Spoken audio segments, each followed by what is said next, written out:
Fascism is one of those phenomena that continues to provoke a great deal of debate. The reason for this is that there is no single, agreed-upon definition of fascism in society. Different people describe it differently. Some cite Dimitrov, others Umberto Eco, and often the term fascism is used simply as a pejorative, synonymous with cruelty and political repression. Nevertheless, everyone agrees that the first fascist dictatorship was established in Italy, and for this reason, Mussolini's regime is often considered the model of fascism. Essentially, if a regime resembles Mussolini's, it is labeled fascist. If not, it is not. Consequently, only Hitler's regime in Germany was sometimes seen as closest to Italian fascism, while everything else was categorized as something else. However, the main issue with this approach is that it is very difficult to identify Italian fascism anywhere outside Italy. Italian fascism is unique, but there is no reason to treat it as the standard. It is impossible to define fascism solely based on a single case. To truly understand the essence of a fascist dictatorship, one must study it not as a unique historical event, but in relation to already familiar contexts. In other words, to comprehend fascism, one must examine not the social composition of fascist squads, not Mussolini's corporate state, and not even fascist ideology itself, but rather the specific ways and historical circumstances through which dictatorship was established in Italy.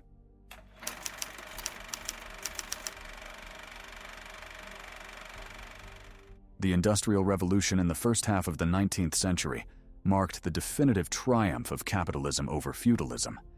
From that point onward, most of the goods produced by humanity were no longer intended for personal consumption, as was typical in feudal society, but for exchange and trade.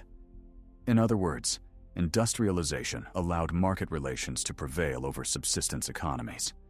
The early capitalist period is commonly referred to as the era of free market relations.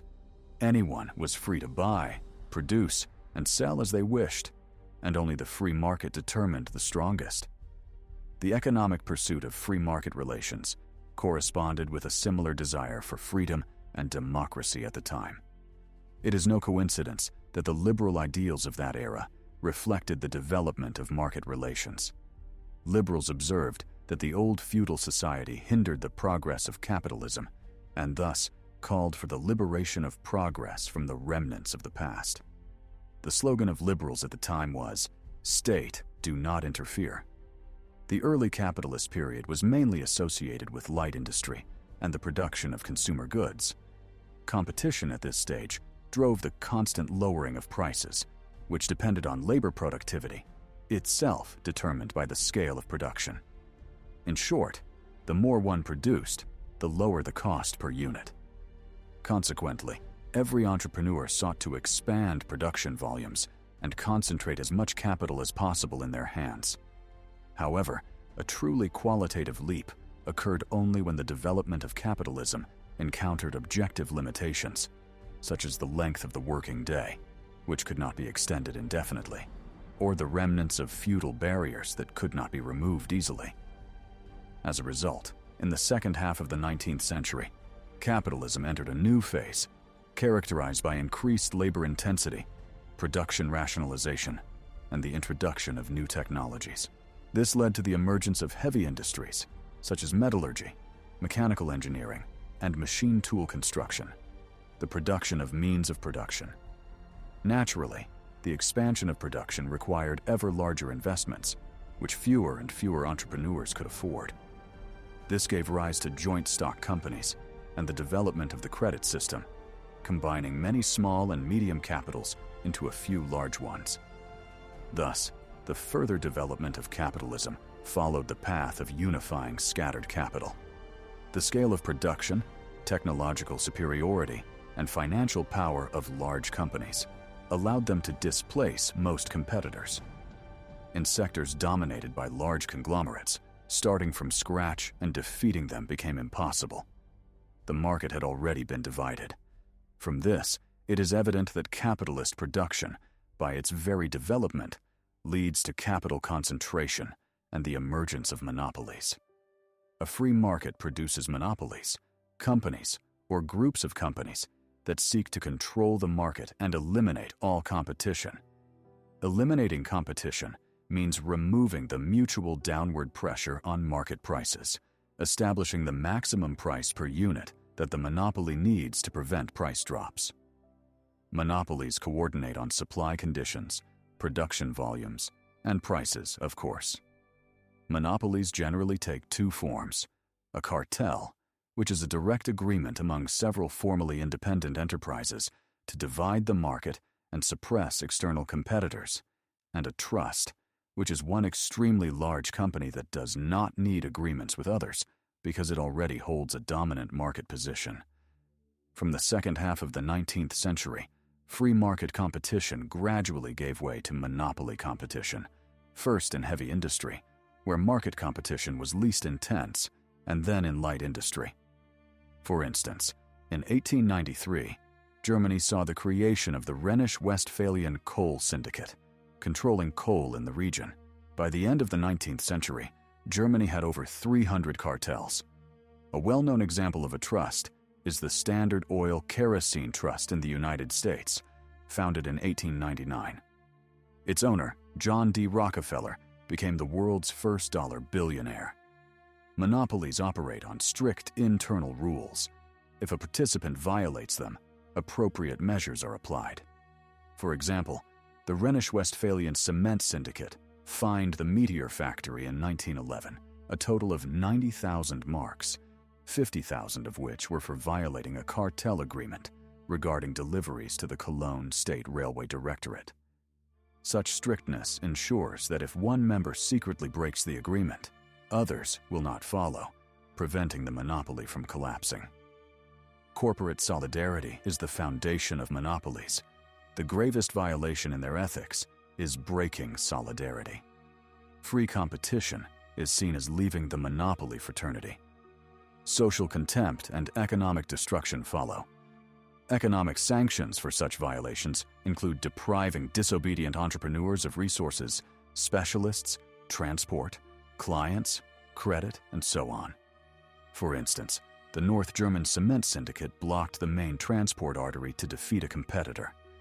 A similar scenario is depicted in the film There Will Be Blood, starring Daniel Day-Lewis, where Standard Oil tycoons pressured an oilman to sell land by raising transportation tariffs, a typical case of small and medium enterprises being suppressed by large corporations. This is no longer market relations. Whoever controls key industrial sectors, the largest and richest, now forces others into disadvantageous deals. The costs of attaining and maintaining monopoly dominance require enormous funds. No profits accumulated from their own resources can satisfy these needs.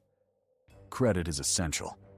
Not just ordinary credit, but continuous, intensive financing. In such cases, it is not merely about borrowing from banks. The bank itself becomes part of the operation. By opening current accounts for several capitalists, the bank performs what seems a technical auxiliary function. But when the scale grows enormous, the bank effectively controls the commercial industrial operations of the entire capitalist society. It can monitor individual capitalists' affairs, influence them through credit expansion or contraction, and ultimately determine their profits or deprive them of capital. However, the situation is complex. As industry increasingly relies on banks, banks themselves become dependent on industry.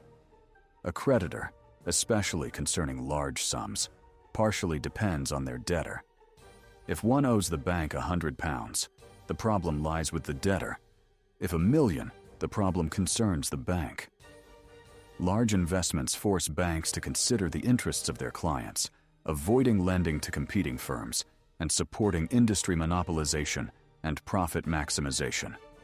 Industrial monopolies rely on banks and banks on industry, leading to a merger of both, known as financial capital or industrial financial capital.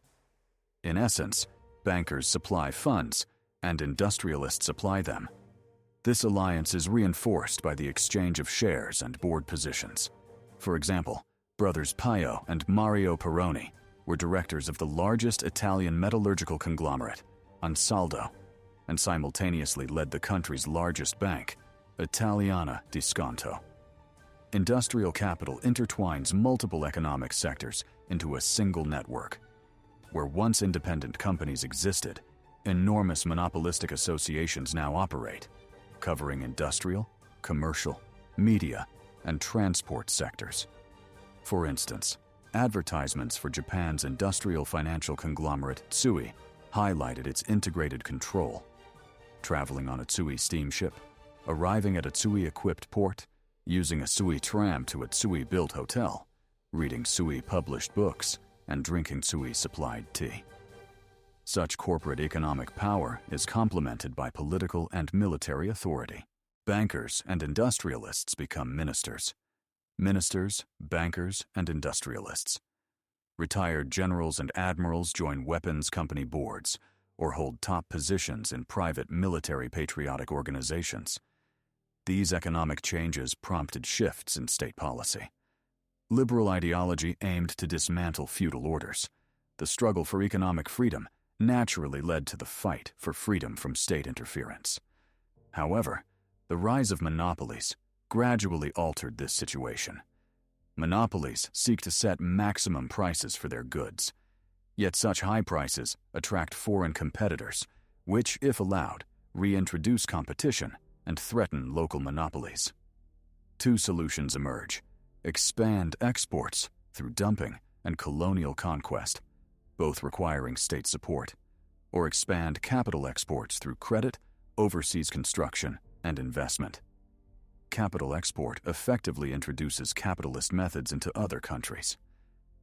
Monopolies' international strategies are highly specific. Banks open foreign branches, offering credit contingent on using local funds to build factories owned by the bank's domestic entrepreneurs. Competition shifts from product prices to the capital market. The debtor is forced to accept the creditor's conditions. Underdeveloped countries with cheap land, raw materials, and labor were prime targets for investment. However, monopolies faced a labor shortage. Colonies often had pre-capitalist, subsistence economies with no concept of wage labor. Two solutions existed: wait centuries for capitalism to develop naturally or impose it forcibly, the so-called white man's burden.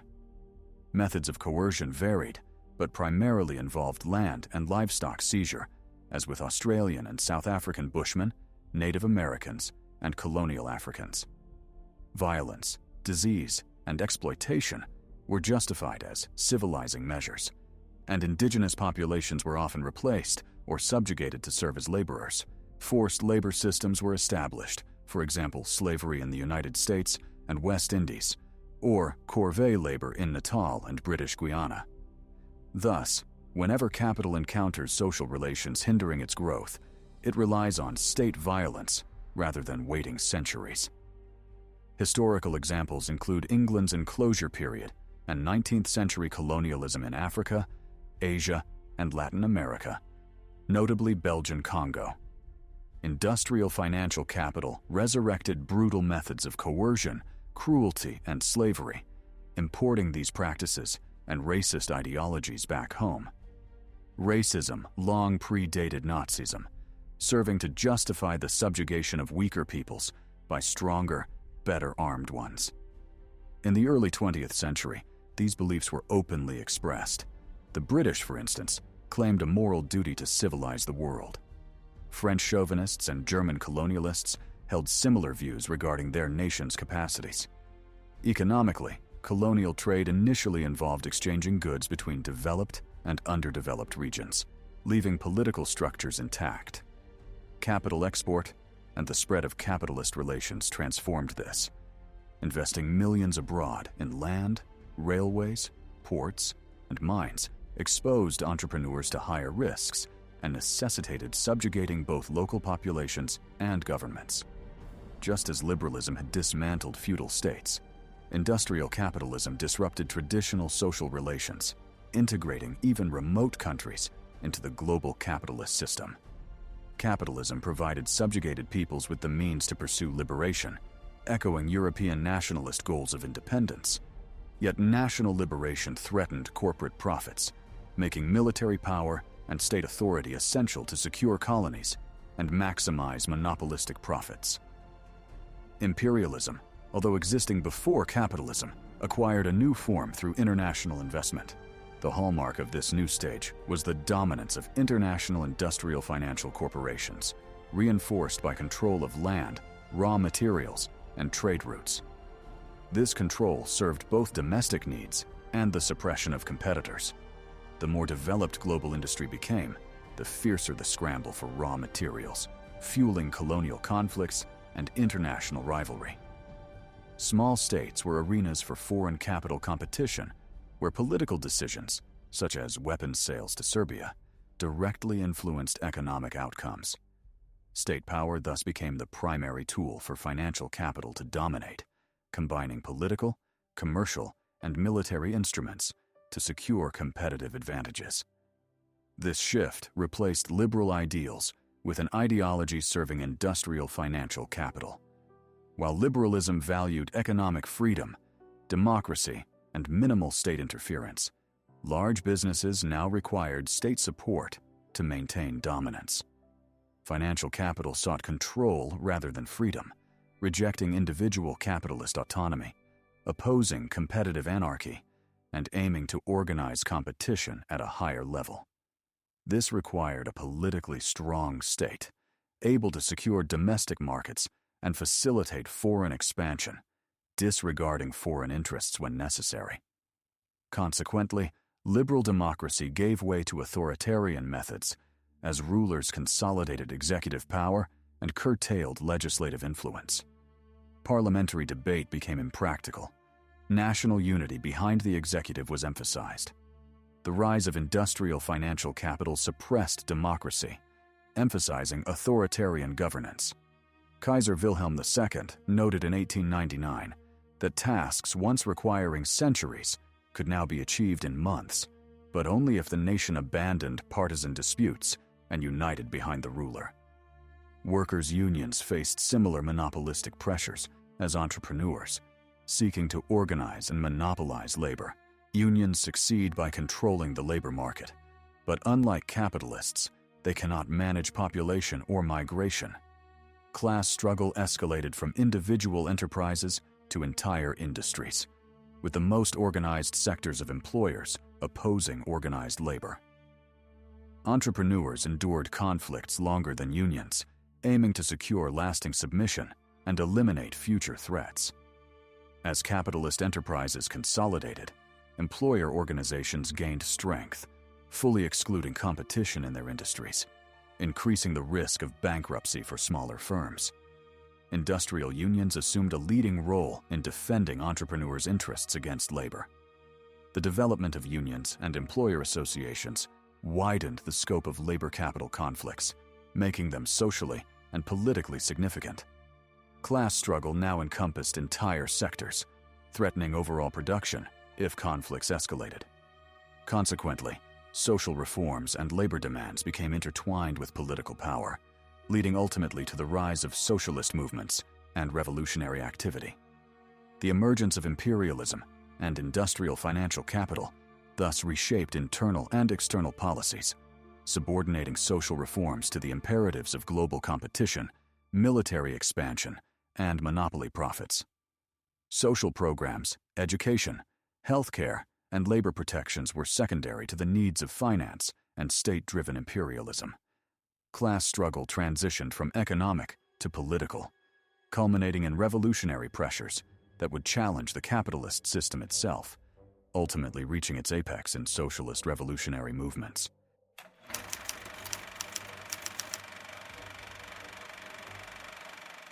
Up until this point, we have considered the global economy as a whole, without paying particular attention to individual countries or specific historical events. Now, we will move from the general conditions that gave rise to fascism to its concrete history, focusing mainly on Italy, though other countries will also be mentioned. Criticism of liberal ideology and calls for state intervention in the economy first appeared in Italy even before the country's unification. During the 1867 Universal Exposition in Paris, it became clear to Italians how far behind they were compared to France, the United Kingdom, and Germany. Some economists and industrialists already believed at that time that catching up with the leading powers through purely market mechanisms would be impossible. 2 years later, Italian industrialists issued a petition to the government, demanding that it compensate tariffs on imported materials for shipbuilding, consult trade chambers before renewing trade agreements, support national industry by giving it preferential treatment in contracts, and take measures to establish a domestic sugar industry. Most of these demands, however, remained unimplemented. Among politicians of the time, liberal views on economic development were still strong, and yet a backward country required action. Italy's main problem was that even by the end of the 19th century, it had very few large industrial enterprises. In other words, industrialization had not yet taken place. The reason for this backwardness lay in the delayed development of capitalism itself. Take, for example, the classic case of British industrialization. Initially, through enclosure and displacement of English peasants, capitalism penetrated agriculture, and rural capitalism then promoted the growth of urban industry. In Italy, however, agriculture largely remained under old feudal arrangements, which meant land was divided into small plots to maintain high rents. A peasant managing a small plot could not afford industrial goods. A capitalist, by contrast, aimed to consolidate large tracts of land, introduce machinery, and increase labor productivity. Thus, Italy's backward countryside slowed the development of metallurgy and machinery, and in order to catch up with other countries, the lack of demand for industrial goods had to be artificially compensated. Consequently, the state intervened using tariffs and promoting certain industries. For example, the Italian government invested in railways, expecting industrial enterprises to benefit later from lower transportation costs. Similarly, state involvement in the development of roads, seaports, education, and healthcare are classic examples of intervention, aiming to align infrastructure and social development with economic growth needs. Even laws limiting child labor were motivated not by compassion, but by economic rationale. Children could not study and work at the same time, and thus could not become productive members of an industrial workforce. For instance, in 1886, Italy passed a law prohibiting work for children under 9 years old, ensuring they remained in school. Italy's major industrial and shipping company, Navigazione Generale Italiana, NGI, owned 89 steamships, 2/3 of the country's merchant fleet, and was linked to the influential bank Credito Mobiliare and a network of politicians led by Francesco Crispi. State subsidies for maritime transport primarily benefited this company. In 1884, the Terni Steel Works and Blast Furnace Company, another large metallurgical conglomerate tied to Credito Mobiliare, was also established. Alongside NGI, it lobbied for naval expansion and higher tariffs to protect competitors. Unsurprisingly, Italy's first colonial acquisitions coincided with the formation of these monopolies. In the 1880s, Italy began campaigns to conquer Eritrea. Colonization benefited Italian monopolies by creating new shipping lines and military contracts, such as NGY transporting troops to Africa under Crispi's government. At the same time, Italy's economy was still dominated by agriculture and small family enterprises. Large joint stock companies and banks remained rare. Italy's colonial ambitions reflected emulation of powers like Britain, France, and Germany more than strict economic necessity. Individual industrialists supported imperialist interventions, but they were opportunistic allies, not initiators. With Italy's imperial ambitions came an authoritarian turn in domestic politics. In 1887, Francesco Crispi became prime minister, prioritizing conquest and international prestige. Domestic policy was subordinated to external goals, reflected in disregard for parliament, concentration of power in Crispi as both prime minister and minister of internal and foreign affairs, and police repression of opponents. Crispi's government was responsible for the mass shootings of protesters in Sicily between late 1893 and early 1894. Demonstrations in Giordaniella, Monreale, Lerici, and other towns led to dozens of deaths and injuries, totaling at least 92 dead, with only one soldier killed in the clashes. After Italy's defeat in the 1896 war with Ethiopia, Crispi resigned. Colonial issues receded, and domestic labor concerns became more pressing. Prime Minister Antonio Rudini granted amnesty to many Sicilian protesters, but in 1898, food riots erupted in several cities. On May 5th in Milan, workers went on strike against rising food prices, and the government declared a state of emergency the next day. Government forces killed 80 protesters in what became known as the Bava Beccaris massacre.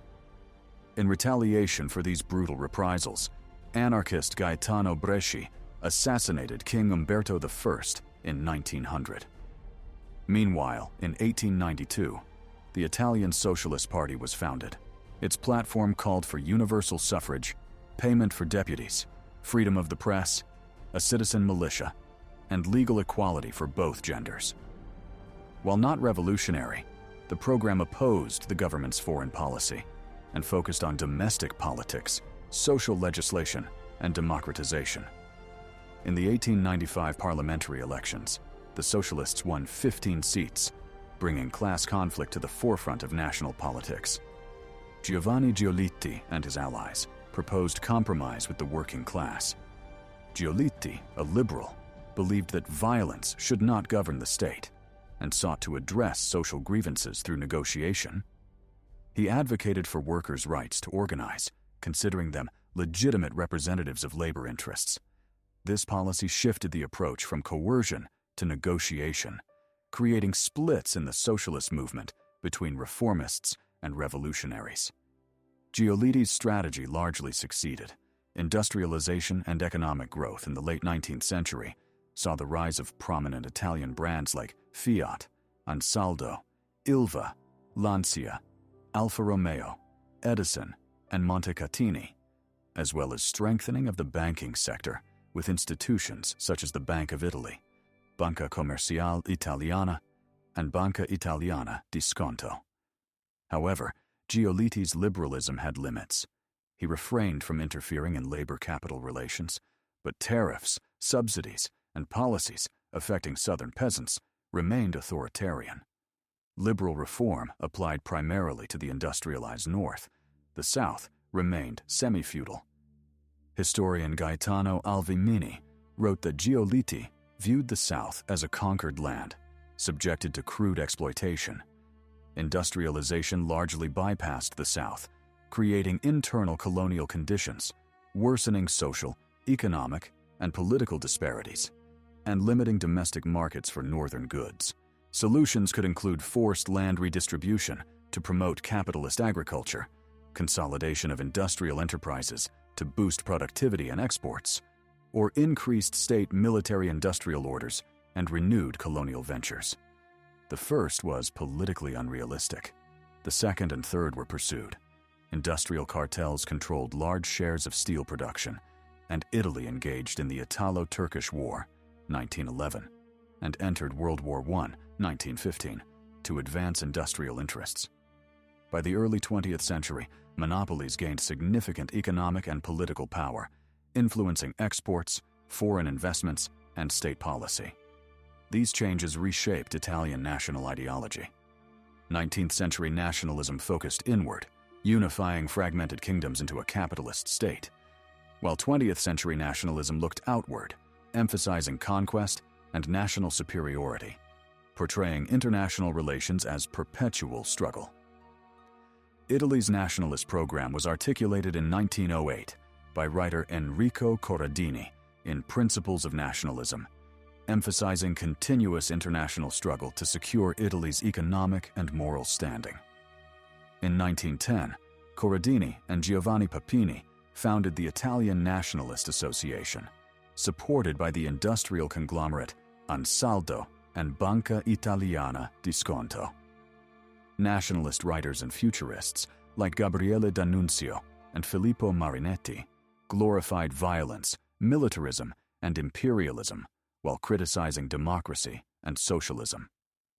The Italo-Turkish War in 1911 arose when Mehmed V's Ottoman government resisted Italian economic interests in Libya. Giolitti noted that Ottoman obstruction to Italian commerce made military intervention inevitable. The press, backed by industrial financial capital, amplified tensions. Italy's war ended in victory, but at high cost to ordinary citizens, who paid as soldiers and taxpayers. Industrial and banking interests profited, gaining foreign concessions and contracts, while the war bolstered militaristic, chauvinistic, and imperialist ideologies. Meanwhile, socialist and labor opposition grew, leading to Giolitti's loss of support. By spring 1914, Antonio Salandra became prime minister as Europe edged toward another war. Social unrest rose, fueled by the Libyan experience and dissatisfaction with reforms. In early summer, Socialist Party and trade unions called demonstrations. The government banned anti-war rallies, but some occurred on June 7th. Military and police forces intervened, killing 3 protesters, which triggered the Red Week.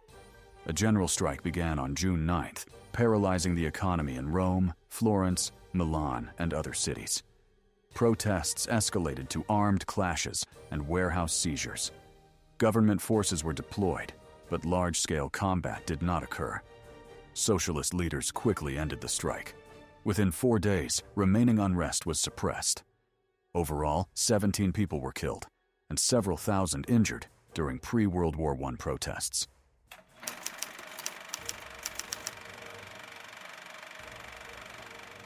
Thus, World War I, Italy's participation in it, and its outcomes were the main causes of all post-war events in Italy, including the rise of the fascist dictatorship. As is known, Italy did not enter the war immediately, but only in May 1915. During the period of neutrality, demand for Italian goods rose significantly. The light industry was overwhelmed with orders for military uniforms, and automobile manufacturers such as Fiat supplied trucks and cars to the European market. At the same time, supplies of strategic raw materials and food from European powers decreased, especially exports of goods vital to their economies. What prompted Italy to break neutrality and join the Entente? At least 3 reasons can be identified. First, only Britain could provide Italy with necessary coal, credit, and a navy to secure intercontinental shipping. Second, Italy had extensive territorial claims against Austria-Hungary and the Ottoman Empire. Third, Italy sought to eliminate German influence in its industrial and financial sectors. The industrial financial group Ansaldo and the bank Disconto were behind the newspaper Idea Nazionale, founded by nationalist Enrico Corradini in 1914. This newspaper served as a tool for combating their main competitor, the metallurgical conglomerate Ilva, which was linked to the banks Mercia and Credito Italiano, themselves tied to German capital.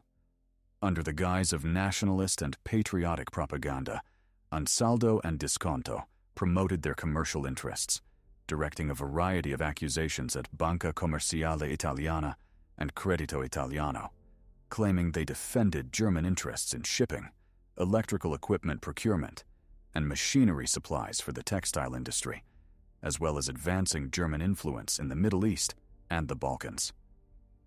This campaign resonated widely among the nationalist public and played a significant role in Italy's decision to enter the war. The war also became a sort of protective barrier against German goods and shaped public opinion regarding military engagement. Socialists, naturally, opposed the war, while interventionist industrialists, supported by the government, advocated for it. In society as a whole, there was widespread confusion about the purpose of the war. Participation was essentially imposed on Italians by an active nationalist minority. The gap between the interests of the minority and the majority first led to passive, then active public protests, expressed in anti-war graffiti, leaflets, demonstrations, strikes, attacks on municipal institutions, and even uprisings with street fighting and barricades. The intensity of these events was unparalleled among the warring nations, except for the Russian Empire. Industrial warfare required unconditional support from the home front. A sense of social isolation compelled the government to create an entirely repressive apparatus for public control and suppression of dissent. The goal of this propaganda system was to keep Italians in a state of ignorance and unwavering trust in the authorities, ensuring that, despite severe losses and hardships, the population would endure until the end of the war. Successful propaganda was impossible without suppressing alternative sources of information. Initially, censorship aimed to protect information on military operations, but later extended to socio-political matters. During the war, media were prohibited from reporting on casualties, prisoners, troop movements, soldiers' daily life at the front, fraternization incidents, or protests. The only sources of information were official bulletins issued by the Italian High Command Press Office. Censors had the authority to send police to search the homes of suspects and confiscate sensitive materials, as happened with the socialist newspaper Avanti. Among major Italian dailies, only this paper openly opposed the social and political restrictions imposed due to the war. Other newspapers remained silent, either out of self-preservation or financial interests. A special parliamentary commission established after the war revealed extensive government financing of private media through secret Interior Ministry accounts. Eventually, censorship extended to mail monitoring to identify potential breaches of military secrecy, assess soldier morale, and detect subversive ideas. Soldiers could be punished or even tried by military tribunals for letters allegedly containing exaggerated or false information, with some executed under draconian measures. Luigi Cadorna oversaw propaganda efforts aimed at mobilizing public support, maintaining morale, explaining hardships, idealizing military objectives toward neutral countries, and undermining enemy morale to encourage surrender or desertion. Propaganda framed the conflict as a struggle of good versus evil, demonized the enemy, and blamed scapegoats such as speculators, socialists, and pacifists. It emphasized patriotic duty and sacrifice for victory. Teachers, clergy, union leaders, and officers organized meetings, songs, concerts, lectures, and other events to indoctrinate civilians, workers, and soldiers. University professors lectured at home, on the front, and in occupied or neutral territories. Enemy soldiers and civilians were targeted with leaflets, megaphones, gramophones, and even floating or shot messages attached to barbed wire or fired via catapults, bows, and eventually mortars. Airborne propaganda, dropping leaflets from planes and balloons, proved most effective. Propaganda for Italians and enemy forces was primarily state-led, while at the home front, private actors such as nationalist societies, youth clubs, sports associations, and religious organizations initially supplemented state efforts. During the later war, especially after the Turin Uprising in summer 1917 and the catastrophic defeat at Caporetto, it became clear that military success depended heavily on civilian morale. The state then took direct action, integrating social content into the war effort, establishing nationwide social protection for veterans, measures for widows and orphans, compulsory accident insurance for agricultural and war workers, and centralizing charitable efforts. Voluntary civilian initiatives were chaotic and insufficient to meet the growing demands of the state. In 1917, the government created the Federation of Charity and Propaganda to unify fragmented support organizations. The next year, the High Command established a propaganda and welfare service for soldiers. Soldiers were rewarded for service with leave, monetary bonuses, benefits for families, and even land. Refugee camps, orphanages, food and clothing distribution, lectures, exhibitions, concerts, cinema, and theater shows were organized, and millions of postcards were sent. These measures connected the home and military fronts, mobilizing national conscience in support of the state. This marked a new level of state intervention in society, far beyond traditional liberal notions of a hands-off government. Social policy in all warring countries anticipated the welfare state, or humanized capitalism, alongside glorification of heroic death and military adventure, and demonization of enemies as biologically inferior subhumans. Rumors were reinforced with pseudo-scientific and irrational claims. Government actions sacralized the nation as supreme, fostering hatred toward enemies, undermining personal rights, civil values, and gender equality, while spreading a cult of violence against prisoners and civilians. The war became framed as the ultimate battle of good versus evil. World War I also demonstrated that large-scale industrial wars could not be short. Military success required breaking defensive lines, deploying powerful weaponry, and consuming enormous quantities of arms and ammunition. This necessitated increased production across the military-industrial complex and granted governments extraordinary powers over business, labor, raw materials, energy, transport, workforce mobility, and working conditions. Administrative bodies were created in each warring country to organize and regulate industry. Germany was the first country to fully mobilize its economy for war. In August 1914, Walter Rathenau of AEG warned of impending munition shortages. The German General Staff created the War Raw Materials Department under Rathenau, responsible for distributing raw materials and semi-finished products to firms.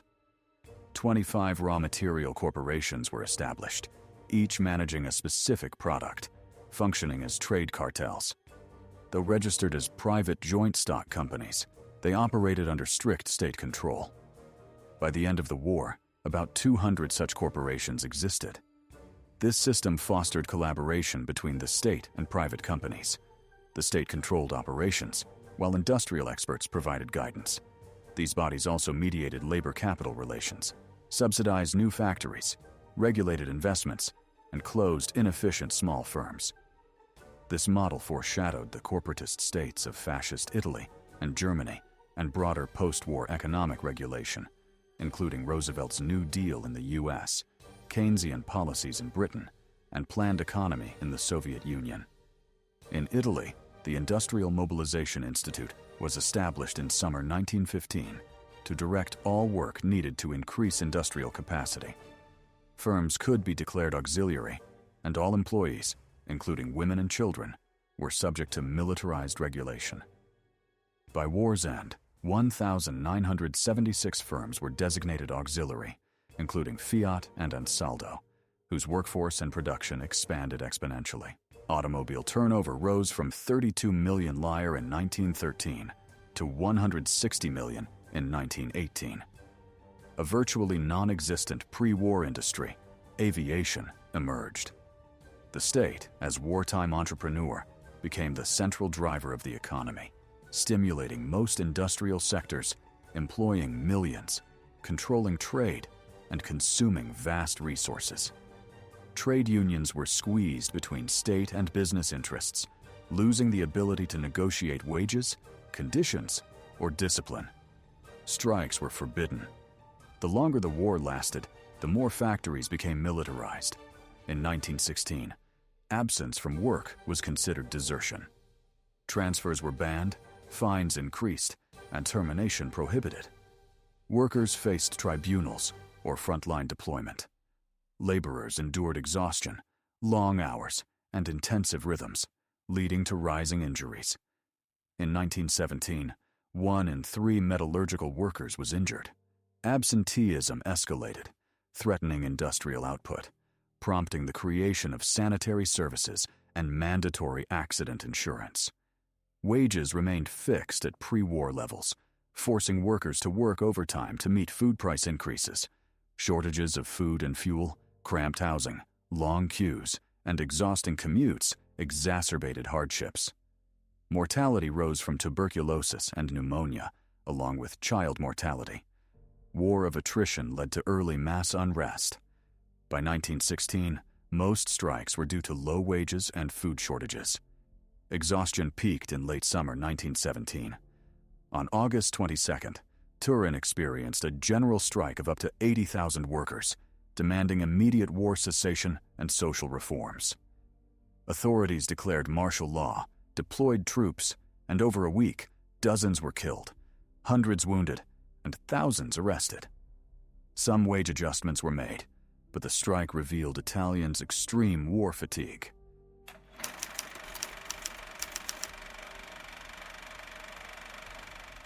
After the end of hostilities, the main problem for all the warring powers was the demobilization of troops and the transition of the economy and society from wartime to peacetime. This task was extremely complex. Consider the millions of soldiers returning from the front, the millions of freed prisoners of war, and the millions of workers released from military factories. All of this created a real threat of massive unemployment and social chaos across Europe. This was not like some 7 years' war, where it was enough to scatter people across villages and forget about them. After the First World War, the situation was completely different. Tens of millions of people were in motion, and further government intervention in society became unavoidable. Overall, the First World War had dual consequences for all participants. On one hand, the population became severely impoverished.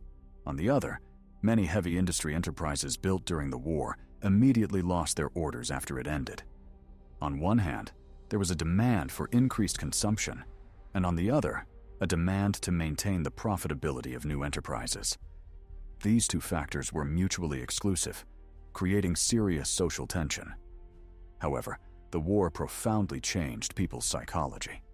They had borne its full burdens, freezing in trenches, dying from artillery bombardments, working tirelessly in factories and on farms.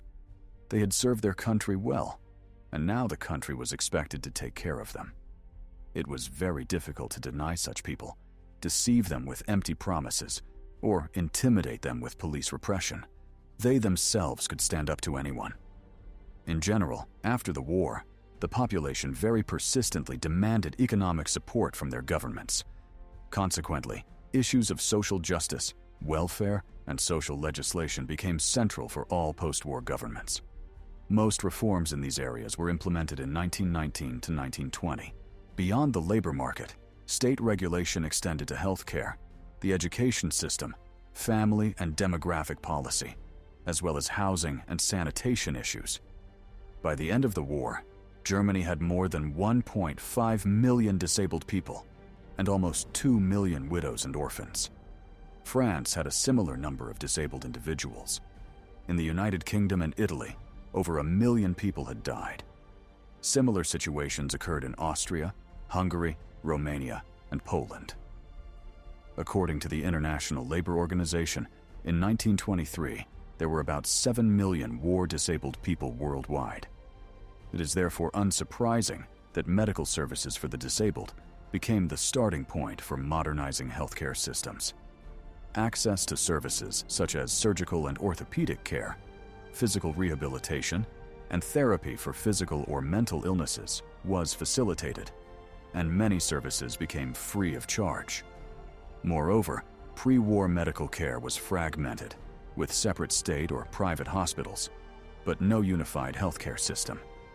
Only after the war were medical service standards established, and all healthcare institutions consolidated at the national level. Due to the devastating human losses during the war, all countries paid significant attention to demographic issues, including maternal and child mortality, diseases, and aid for orphans and widows. State policy in youth education was linked to the desire of governments to take responsibility for the rehabilitation of those injured. For example, the German Youth Assistance Act of 1922 prioritized youth education, granting universal access to schooling and obligating the state to intervene when families could not provide education for their children. Post-war authorities also focused on housing issues. The worst conditions were primarily in industrial cities, where mass migration of workers during the war led to overcrowding. Thus, after the war, the foundations were laid for large-scale state housing programs.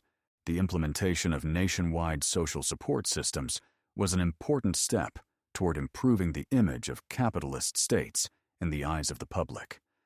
Of course, post-war social policy was largely experimental and limited, often existing only on paper. Yet it created a precedent for further and more effective government intervention. By the 1930s, especially after the Second World War, all this new social policy, truly new, as nothing like it had existed on a national scale before the war, had demonstrated that government non-intervention in economic and social affairs was no longer viable. Purely liberal capitalism had definitively receded. A new era of state monopolistic capitalism had begun. Regarding industrial development, the war caused a sharp distortion in economic structures. Many new enterprises emerged in energy, metallurgy, and machinery, most of them oriented toward military needs. Some of these could be easily converted to peacetime production, such as energy plants, while others, like certain metallurgical sectors, could not. Consequently, many heavy industry enterprises faced serious profitability issues after the war. In Italy, for instance, wartime years saw the growth of the Ansaldo Consortium and the Banca Italiana di Sconto, while competitors like Ilva, Fatpili, Edison, Banca Corleana, and Credito Italiano also earned significant profits, though to a lesser extent. The Italian state played a key role in enriching corporations by providing military production contracts. After the war, many questioned the proper role of the state in the economy. Most agreed that wartime economic measures should be rolled back and state intervention reduced. This view was supported by proponents of economic liberalism, agricultural producers affected by price controls and crop confiscations, labor unions, and entrepreneurs wishing to shed state oversight, though not assistance. After the war, the state helped military corporations complete contracts and dispose of surplus materials. Industrialists also requested new orders to accelerate the transition to a peacetime economy and restore transportation systems, crucial for capturing markets formerly controlled by Germany and Austria-Hungary. However, Italy's budget could not satisfy all demands simultaneously. Governments faced pressure from demobilized soldiers, families, socialists, unions, and the disabled, all demanding more social welfare for themselves rather than support for industry and banks. Public unwillingness to concede to business demands was also linked to Italy's limited gains in the post-war settlement and the myth of the mutilated victory associated with the Paris Peace Conference. As a result, 1919 saw the beginning of the so-called Red Two-Year Period, marked by massive strikes and protests, culminating in armed uprisings in late 1920. Rebels managed to seize some industrial enterprises in cities and land in rural areas. However, the Social Democrats, long proponents of socialist revolution, were unable to implement it. They refused to take power and enact revolutionary ideas. Consequently, the revolutionary movement dissipated on its own, leading to disappointment, the disintegration of the movement, and the beginning of the so-called Black Two-Year Period of fascist reaction under Mussolini.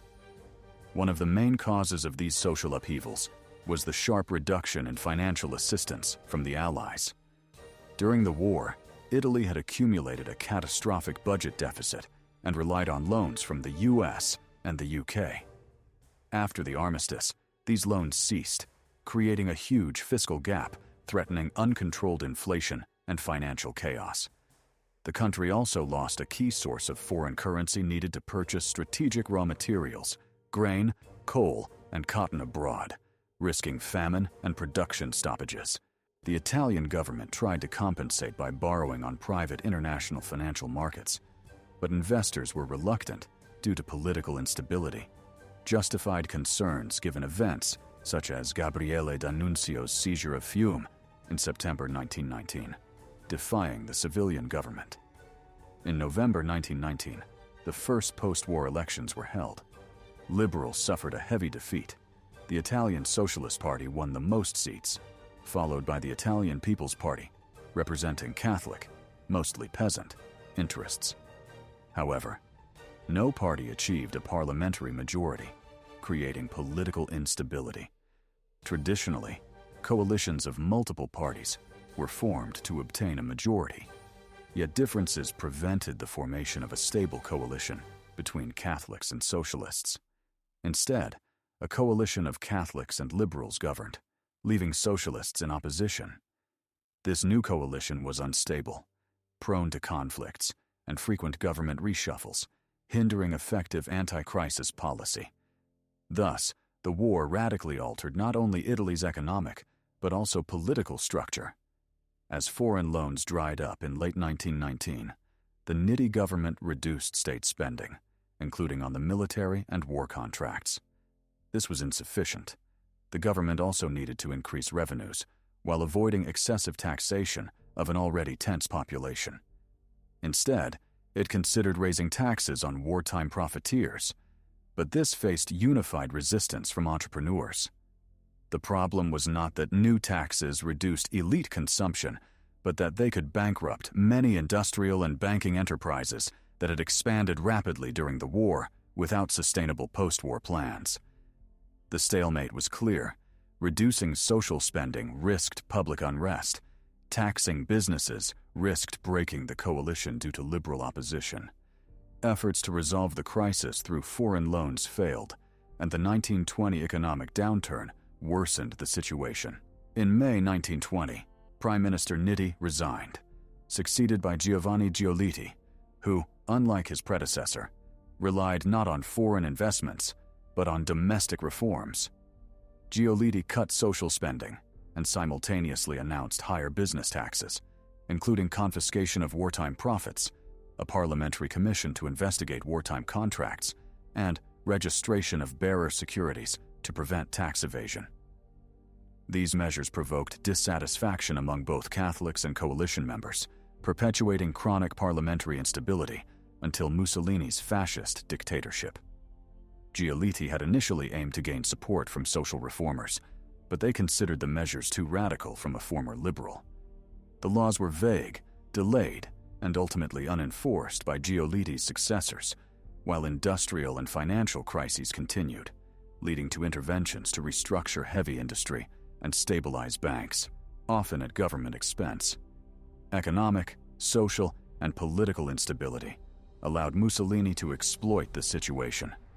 By 1923, he assumed control of key financial institutions, restructured management, curtailed Catholic influence in banking, and ensured fascist dominance in both economic and political spheres.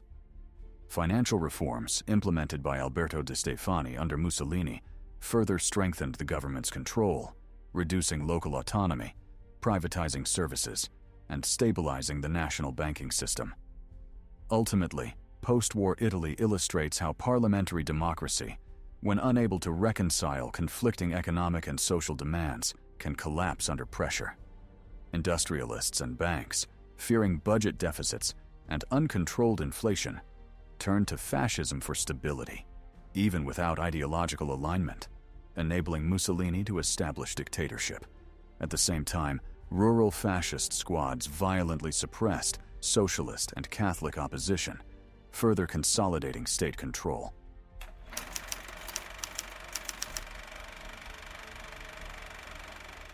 Thus, Mussolini's task in Italy was to use dictatorial methods to lead the country out of the severe industrial crisis caused by World War I and its aftermath, specifically to forcibly impose anti-social reforms on society necessary to combat inflation, budget deficits, and to rescue the banks. In short, to save the country's financial system. Were there alternative paths for development? Apparently not. After the Social Democrats themselves abandoned the socialist revolution, the country had no other options. And if one chooses to preserve capitalism, one must obey the laws of its development. These laws dictate that capitalist production cannot function without profit, and therefore, any resistance to capital must be suppressed. By abandoning the socialist revolution, the Social Democrats were obliged to submit to the interests of the Italian economy. This was the only way to protect against the impending dictatorship. But they did not. They renounced the revolution, but not social reforms within capitalism, which was the worst possible outcome at that moment. It seems that at the time, there were simply no viable ways to resolve the crisis, while considering both capital and labor interests. But can it be said that the Social Democrats were entirely to blame? No, they didn't create the conditions for revolution. They didn't start the war. They didn't lead Italy to catastrophe. They simply made a major political mistake. Yet the very possibility of such errors was shaped by the historical development of Italian capitalism. Thus, the history of the establishment of the fascist dictatorship in Italy is not a tale of corporatism, futurism, or heroism. It is the history of the Italian economy, repeatedly confronted by music ideology that was ultimately irrelevant. What mattered was the implementation of national tax reform, local finance reform, reforms of railways, postal, telegraph, and telephone systems, as well as the rescue of the Bank of Rome. The only way to achieve this was dictatorship, but a very specific kind of dictatorship aimed exclusively at resolving issues generated by the modern development of society, namely, purely financial matters. A fascist is not necessarily a brutish man in uniform or an extraordinary public speaker. He may be a person of mathematical or analytical mind, endowed with extraordinary powers in taxation and monetary policy. He may not be good at giving speeches or appearing on public stages, and he does not need to be. His role is to calculate and direct the coercive apparatus in the interests of the state's financial system. The fascist dictatorship, or in other words, financial dictatorship, is a phenomenon unique to an advanced capitalist economy. Here's why. The development of capitalism moves from industry to banking and eventually to industrial financial capital. In the early stages of capitalism, the economic structure favors agriculture and industry over banking. The latter exists largely to serve the former, not the other way around. This is because agrarian resource capitalism has very few or no intermediate stages of production. Producers are barely interconnected, and the only requirement is a paying final consumer. In such an economy, money for production cycles is far less necessary than in a developed capitalist industrial economy, because the gradual increase and enlargement of enterprises leads to the emergence of heavy industry, joint stock companies, and banks. The more manufacturing develops, the more capital it requires, not only to build and maintain enterprises, but to sustain the production cycle as a whole. This is because developed industrial capitalism requires constant movement of goods from one enterprise to another before reaching the final consumer. A product must undergo several monetary transformations, and production operates as a network where all enterprises depend on each other. Problems in one enterprise can paralyze the entire production cycle, a situation impossible in agrarian economies. The more manufacturing depends on investment, banking, insurance, credit, foreign exchange, and inflation, in short, on the financial system, the more vital financial stability becomes for maintaining enterprise functionality nationwide. At a certain stage of industrial development, specific to each country, banking evolves from a subordinate to a dominant role. Industrial financial capital gradually dominates the entire economy. In such societies, the financial position dictates the situation of all other sectors, and state financial policy is decisive for all production. For example, in Chile in 1970, socialist Salvador Allende came to power and launched broad social reforms, including nationalization of industrial and banking enterprises. Yet the nationalized companies did not produce the expected income, creating acute budget and credit deficits and accelerating inflation. This led to discontent among domestic and foreign elites, as well as affected workers.